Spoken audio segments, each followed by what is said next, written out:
আপনাদেরকে শুরুতে একটি জিনিস জানিয়ে রাখছি, সেটি হচ্ছে সৌদি আরবের সরকার যে একটি ঘোষণা দিয়েছে চলতি মাসে, সেটি হচ্ছে যাদের পাসপোর্ট রয়েছে কোম্পানিতে, বাসাবাড়িতে কিংবা কফিলিক আছে, সৌদি সরকার স্বরাষ্ট্র মন্ত্রণালয়ের মাধ্যমে একটি বিজ্ঞপ্তি দিয়েছে যে যার পাসপোর্ট যেন তার কাছে সংরক্ষিত রাখে, যে কোনো প্রয়োজনে যেন যার পাসপোর্ট হোল্ডার তিনি যেন পাসপোর্ট কাজে লাগাতে পারেন এবং যত্ন সহকারে তার পাসপোর্টগুলো রাখার জন্য বলা হয়েছে।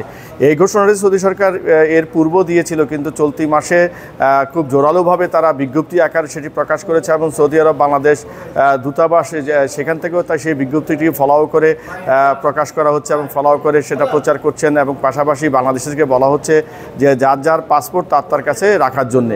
আসলে এটি ইতিমধ্যে আমরা এই বিষয়ে অনেকের সাথে কথা বলেছি, তারাও বলছে যে পাসপোর্টগুলো নিজের কাছে যেন রাখতে পারে এবং পাশাপাশি সচেতনতার সঙ্গে পাসপোর্ট যেন সংরক্ষণ করে। সৌদি সরকার যে একটা উদ্যোগ দিয়েছে যে নিজের পাসপোর্ট নিজের কাছে থাকার জন্য, এই ক্ষেত্রে দেখা গেছে পাসপোর্ট যদি কোনো কোম্পানিতে থাকে, কোনো কফিলের কাছে থাকে, সময় মতন পাসপোর্ট মেয়াদ শেষ হয়ে যাওয়ার পরে ছুটির জন্য পাসপোর্টের মেয়াদ না থাকা সত্ত্বে পাসপোর্ট হাতে পায় না, একজনের পাসপোর্ট আরেকজনের এলোমেলো করে রাখে, এই জন্য নিজের কাজের সময় নিজে পাওয়া যায় না। এই কারণেই সৌদি সরকার উদ্যোগ দিয়েছে, ভালো একটা উদ্যোগ, যে যার পাসপোর্ট নিজের হেফাজতে রাখবেন, নিজের কাজের মতন নিজে সহিতভাবে কাজে লাগাইবেন। জি, আসসালামু আলাইকুম।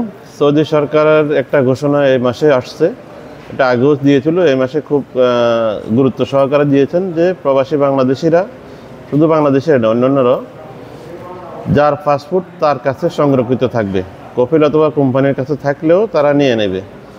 তবে নিজের কাছে রাখার জন্য আপনারা সতর্কতা থাকবেন। অনেকে রোমেনিয়া বিছনার নিচে রেখে দেন। আমরা যেহেতু প্রবাসী সেবা কেন্দ্রে এম্বাসি সংশ্লিষ্ট কাজ করি, প্রত্যেকের অভিযোগ ওর পাসপোর্ট হারায় গেছে, খুঁজে পাই না। এখানে সংরক্ষণ করবেন, সমস্ত ডকুমেন্টের সাথে পাসপোর্টটা সংরক্ষণ করবেন, যাতে যে কোনো সময় যে কোনো প্রয়োজনে আপনার সাথে সাথে কাজে লাগে। অন্যথায় যদি পাসপোর্ট হারিয়ে যায় তাহলে নিজেই বিপদগ্রস্ত হয়, সেই জায়গা থেকে বলা হয়েছে সতর্ক থাকার জন্যে। মোহাম্মদ জাহাঙ্গীর আলম হৃদয়, মোহনা, সৌদি আরব।